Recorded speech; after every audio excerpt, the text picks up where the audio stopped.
Hello friends, Suryanshi coaching classes में आप सभी का बहुत बहुत स्वागत है। मैं इस चैनल के माध्यम से आपको सिखाने वाला हूं कि किसी भी इंग्लिश सेंटेंस को बहुत ही आसानी के साथ किस प्रकार से हिंदी में अनुवाद करते हैं। साथ ही सेंटेंस में उपयोग होने वाले टेंसेस, पार्ट ऑफ स्पीचेस जैसे noun, pronoun, verb, adverb, conjunction, ठीक है, सभी के बारे में बहुत ही बेसिक के साथ बताया जाएगा। तो चलिए बिना देरी किए ट्रांसलेशन शुरू करते हैं। आज की स्टोरी बहुत खास होने वाली है। बहुत सारे ऐसे मीनिंग आपको पता चलेंगे, बहुत सारे इंग्लिश के रूल्स आपको पता चलेंगे इस कहानी के माध्यम से। तो चलिए, कहानी का जो टाइटल है हमारा क्या है। कहानी का टाइटल है मैक्स एंड मेलोडी। ठीक है, मैक्स और मेलोडी की ये कहानी है।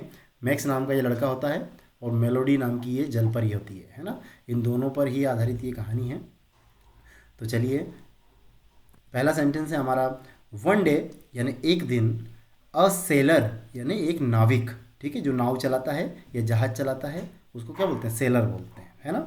ए सेलर फेल, है ना। ये फाल का क्या हो गया, फेल हो गया। फाल यानी गिरना, तो फेल यानी क्या, गिरा, गिर गया या गिरा। ओवरबोर्ड, ओवरबोर्ड का ये मतलब होता है कि नाव से या शिप से जब कोई गिर के पानी में गिरता है ना, जमीन पे नहीं, कहाँ गिरता है, पानी में गिरता है, तो ही उसको क्या बोलेंगे, ओवरबोर्ड। ठीक है, फ्रॉम यानी से हिज शिप, ठीक है, उसकी शिप से, उसके जहाज से वो कहाँ गिरा, पानी में गिरा। तो पानी में गिरा ये कहीं लिखा नहीं है, ये इसी इसी के माध्यम से सेंस पता चल रहा है, ओवरबोर्ड।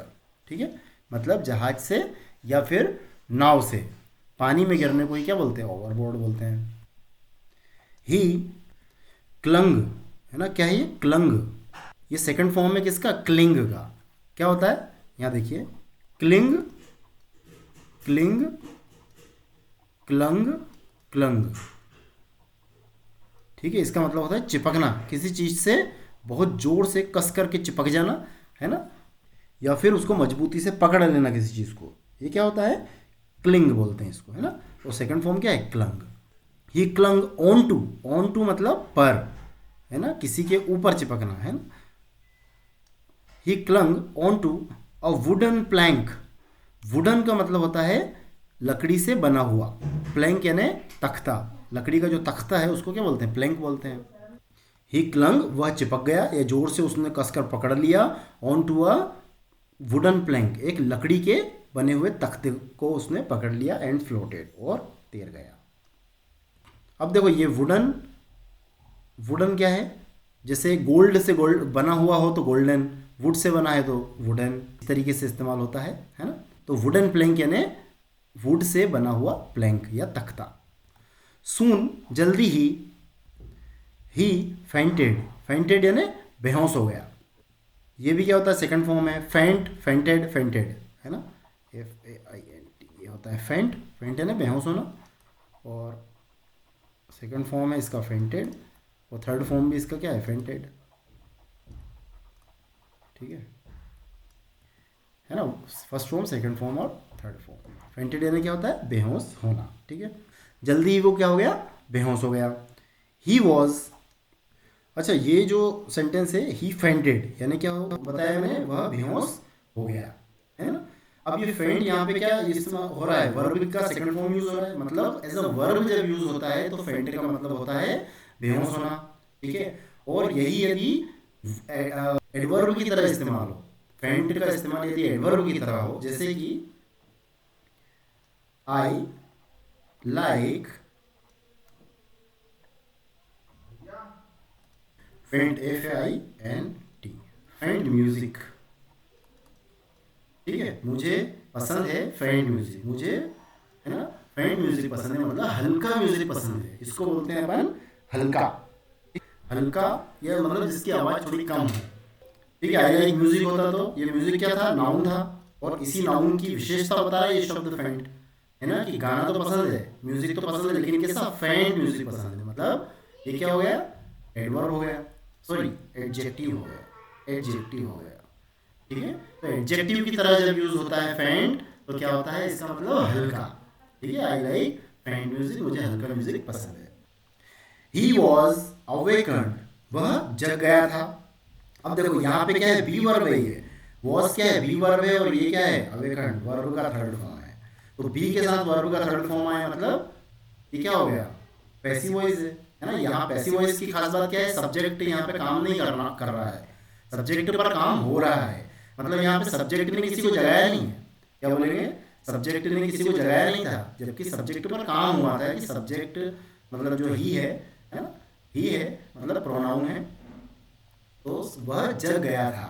ठीक है, किसी ने जगाया होगा, मतलब सब्जेक्ट यहाँ पे मिसिंग है, सब्जेक्ट कोई और है ना, इस पर तो काम हुआ है, ये एक्टिवली काम नहीं कर रहा है। ठीक है, तो बी वर्ब मैंने पहले भी बताया था, बी वर्ब कौन कौन सी होती है। बी वर्ब है आपकी कौन कौन सी, is, are, am, was were, being, been. देखिए ये सब बी वर्ब होती है, तो कभी भी बी वर्ब के साथ वर्ब का थर्ड फॉर्म आए मतलब पैसिव वॉइस, तो इसको कैसे बोलेंगे, ही वॉज अवेकन्ड, वह जग गया था, है ना, उसने जगाया था ऐसा नहीं बोल रहा है अपन, वह जग गया था। On a moon light, moon light का मतलब क्या होता है, चंद्रमा की जब रोशनी पड़े, है ना, चांदनी रात को बोलते हैं मून लाइट, है ना, चांदनी रात नहीं बोलेंगे, moon light, moon light night होता तो चांदनी रात बोल देते। अब यहाँ पे इस तरीके से बोलेंगे, मून लाइट मतलब चांद की जो रोशनी है उससे रोशन, और बात इसकी हो रही है बीच की, है ना, तो चांद की जो चांदनी है या है ना, उससे रोशन हो रहा था कौन, बीच, जो तट है समुद्र का तट, वो उस पर चांद की जो रोशनी है वो गिर रही थी, है ना, उससे वो जगमगा रहा था। और ऐसी जगह पर ऑन, है ना, वो क्या हुआ, वो उसकी नींद खुली, मतलब वो जगा। ठीक है, एंड और सा, और उसने देखा अ मरमेड, मरमेड क्या होता है, ये है मरमेड मतलब जलपरी, जलपरी को बोलते हैं अपन मरमेड। ठीक है, आगे बढ़ते हैं। द मरमेड सेड, ठीक है, मरमेड ने कहा, आई एम प्रिंसेस, मैं राजकुमारी हूँ, राजकुमारी मेलोडी, है ना, मैं राजकुमारी मेलोडी हूँ। ठीक है, तो जो सेलर था उसने भी कहा, क्या कहा, आई एम मैक्स, मैं मैक्स हूँ, सेड द सेलर, नाविक ने कहा। फिर क्या हुआ, प्रिंसेस, प्रिंसेस मेलोडी, जो राजकुमारी मेलोडी थी, टुक, टुक यानी टेक यानी लेना होता है, तो टुक यानी लिया, है ना, वो भी होता है, और इसको ले जाना भी होता है, किसी को साथ में यदि ले जा रहे हैं तो उसके लिए भी ये यूज होता है। तो प्रिंसेस क्या होगा, प्रिंसेस मेलोडी, राजकुमारी मेलोडी, टुक यानी साथ ले गई, हिम यानी उसे, to the kingdom, to the kingdom मतलब कहाँ ले गई, राज्य में ले गई। टू इसलिए यूज हो रहा है, एक जगह से दूसरी जगह जब जाते हैं तो क्या यूज होता है, प्रीपोजिशन टू यूज होता है। तो वो कहाँ ले गई थी, उसको राज्य में ले गई थी। ठीक है, ऑफ मरमेड्स, और राज्य किसका था वो, ऑफ मरमेड मतलब जो जल परी होती है, जल परियों का जो राज्य है वहां पे वो ले गई। She magically made it, she magically मतलब जिस उसने जादू से बनाया हुआ था, मेड इट पॉसिबल मतलब उसको, मेड इट पॉसिबल मतलब उसने यह संभव कर दिया था कि फॉर हिम यानी उसके लिए, किसके लिए, सेलर के लिए, टू ब्रीद, टू ब्रीद मतलब वो सांस ले पाए, अंडर वाटर मतलब उसने वो जादू से, मैजिकली मेड इट पॉसिबल, है ना, जादू से ऐसा संभव कर दिया था उसने कि जो सेलर था वो भी सांस पानी के अंदर ले पाए।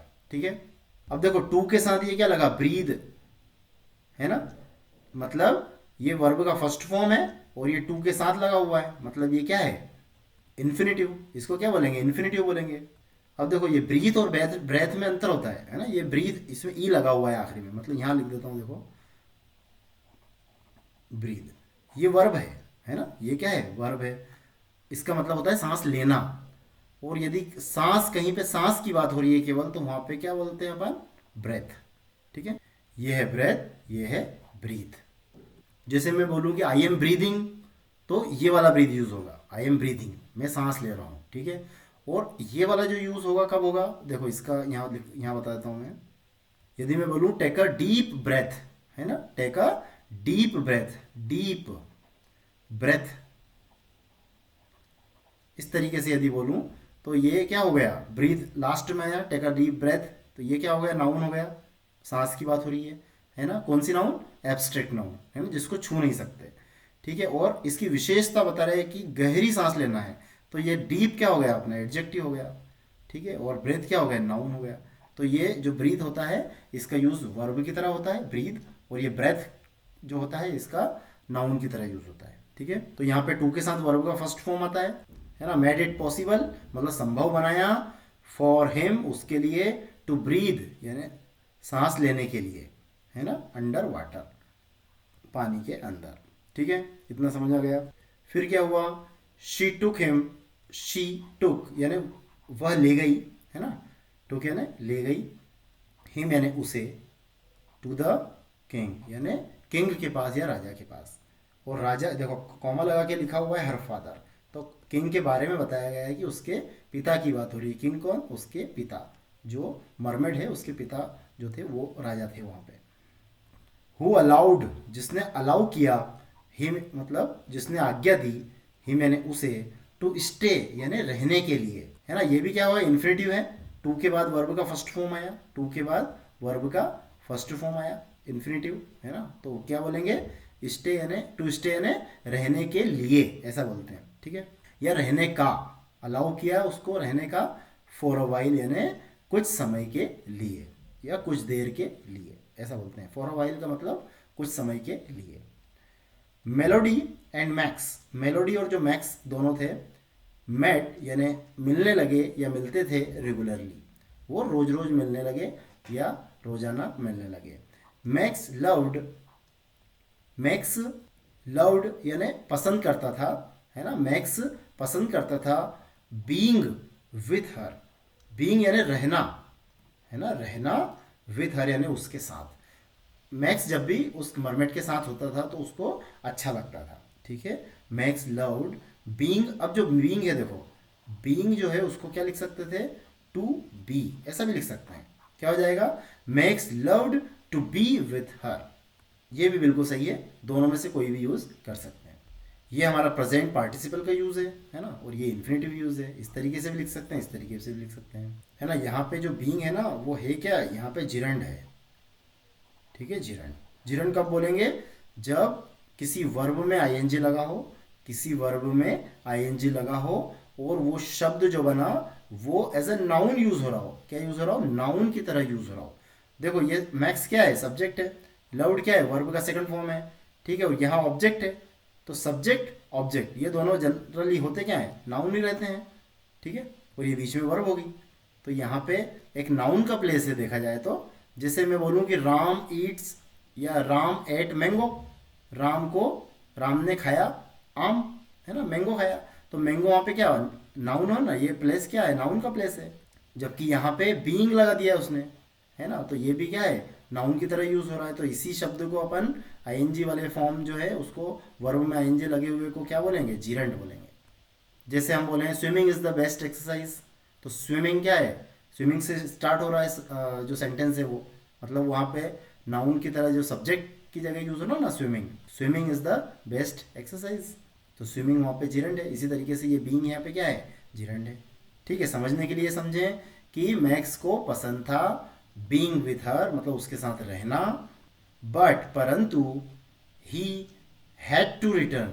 अब देखो हैड टू का इस्तेमाल कब होता है, जबकि कोई मजबूरी बताना पड़े, है ना। जैसे has to, have to, I have to go, मुझे जाना है या मुझे जाना पड़ता है, तो हैव टू का यूज होता। तो ये पास्ट में है, हैड टू है, मुझे जाना पड़ता था या फिर मुझे जाना है, मुझे जाना था, सॉरी मुझे जाना था, रिटर्न यानी वापस जाना था, होम यानी घर।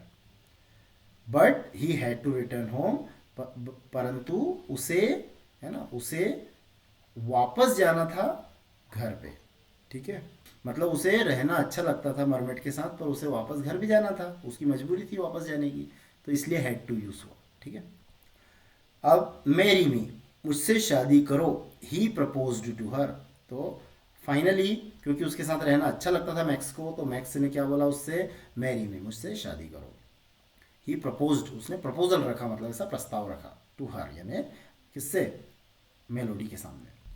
फिर मेलोडी ने क्या कहा, आई कैन नॉट लीव, मैं नहीं छोड़ सकती हूँ, द वाटर, है ना, मैं वाटर को नहीं, पानी को नहीं छोड़ सकती हूँ, पानी को नहीं छोड़ सकती हूँ, मतलब पानी से बाहर नहीं जा सकती हूँ। आई कैन नॉट वॉक, मैं चल नहीं सकती हूँ। एंड माई स्किन बर्न्स, मेरी जो स्किन है वो जल जाती है, इन द सन यानी सूरज की रोशनी में। मेलोडी क्राइड, मेलोडी रोने लगी या मेलोडी रोई, मेलोडी ने रोते रोते, है ना, क्राई करते हुए ये बात उससे बोली। Max and melody held, hold क्या होता है, होल्ड का मतलब होता है पकड़ना, और हेल्ड यानी पकड़ा, है ना, पास्ट में बोलेंगे। तो मैक्स एंड मेलोडी हेल्ड मतलब मैक्स और मेलोडी ने पकड़ा इच अदर्स हैंड, एक दूसरे का हाथ, है ना। To their amazement, to their amazement मतलब टू देयर उनके लिए, अमेजमेंट की बात ये थी, आश्चर्य की बात ये थी दोनों के लिए, है ना। टू देयर अमेजमेंट उन दोनों के लिए आश्चर्य की बात ये थी कि मेलोडीज टेल, मेलोडी जो थी क्या बोलेंगे, जलपरी जो थी, जलपरी की जो टेल थी, पूंछ थी, टर्न्ड यानी बदल गई, इनटू किसमें, इनटू लेग्स, पैरों में बदल गई। ठीक है, अचानक अचानक से क्या हुआ कि मेलोडी की जो पूंछ थी वो बदल गई इनटू लेग्स, पैरों में। एंड और शी टर्न्ड वह बदल गई इनटू, इनटू ने किसमें, अ ब्यूटीफुल वुमेन, एक सुंदर औरत में वो बदल गई। ठीक है, तो कैसे यूज करेंगे, टू देयर अमेजमेंट मतलब उनके लिए आश्चर्य की बात यह थी, ऐसे बोलेंगे इसको। ठीक है, अब देखो इनटू यूज इसलिए हुआ क्योंकि परिवर्तन हो रहा है, यहाँ भी देखो इनटू यूज हुआ इसलिए क्योंकि परिवर्तन हो रहा है, वो टर्न हो रही है एक स्टेज से दूसरी स्टेज में। ठीक है, इसलिए इनटू, पहले से वो उस स्टेज में होती तो इन यूज होता, लेकिन अभी इनटू यूज हुआ है। ठीक है, तो इनटू इसी स्थिति में यूज होता है जबकि कुछ परिवर्तन हो, मूवमेंट हो, मोशन हो। ठीक है, दे वर सून हैप्पीली मैरिड, देवर वे हो गए थे, सून जल्दी ही, हैप्पीली मैरिड वे जल्दी ही शादीशुदा हो गए थे। अब देखो ये भी क्या है, बी वर्ब है और वर्ब का थर्ड फॉर्म है, मतलब पैसिव वॉइस है। यहाँ पे ये एक्टिवली काम नहीं कर रहे थे, दे एक्टिवली काम नहीं कर रहा है ना। तो उन्होंने शादी की ऐसा नहीं बोलेंगे, यहाँ पे उनकी शादी हो गई, है ना। दे वर सून वे जल्दी हो गए थे, हैप्पीली मैरिड वे जल्दी ही शादीशुदा हो गए थे, है ना। सेंस ऐसा बताना पड़ेगा कि वो पैसिव वर्क हुआ है, एक्टिवली काम नहीं किया है ना सब्जेक्ट ने, है ना। बी वर्ब मैंने पहले ही बताई है कौन कौन सी होती है। ठीक है, तो आशा करता हूँ दोस्तों लगभग आपको इस कहानी में बताई गई सारी बातें आपको समझ आई होगी, है ना। सभी को ध्यान रखना है अच्छे से, ताकि आप अच्छे से ट्रांसलेशन सीख पाएँ। वीडियो अच्छी लगी हो तो लाइक एंड सब्सक्राइब जरूर करें। आपका दिन शुभ हो।